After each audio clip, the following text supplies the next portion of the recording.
शांतीब्रह्म संत एकनाथ महाराज नाथषष्ठी उत्सव सोहळ्यासाठी राज्यभरातून जवळपास 8 ते 9 लाख भाविक पैठण नगरीत दाखल होत असतात। यात्रेच्या काळात गर्दीचा फायदा घेत चोरीच्या घटना घडण्याची शक्यता लक्षात घेता पैठण पोलिसांनी विशेष खबरदारीचे पाऊल उचलले आहे। राज्यभरातील चोरीच्या गुन्ह्यांमध्ये सहभागी असलेल्या काही गुन्हेगारी प्रवृत्तीच्या महिला आणि पुरुषांचे फोटो असलेले मोठे डिजिटल पोस्टर शहरातील मुख्य चौक, नाथ मंदिर, प्रवेशद्वार परिसर आणि बसस्थानक परिसर, यात्रा मैदान परिसरात लावण्यात आले आहे। पोलीस निरीक्षक महादेव गोमारे यांच्या पुढाकाराने ही अनोखी उपाययोजना आखण्यात आली आहे। या यात्रेदरम्यान परजिल्ह्यातील तसेच स्थानिक गुन्हेगार गर्दीत मिसळून भाविकांच्या मौल्यवान वस्तू आणि रोख रकमेवर डल्ला मारण्याची भीती लक्षात घेऊन नागरिक आणि भाविकांनी सतर्क राहावे असे आवाहन पोस्टरच्या माध्यमातून पैठण पोलिसांनी केलं आहे।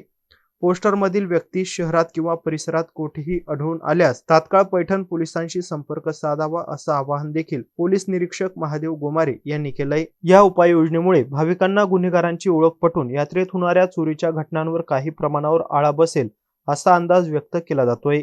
गौतम बनकर, एमसी न्यूज पैठण, छत्रपती संभाजीनगर।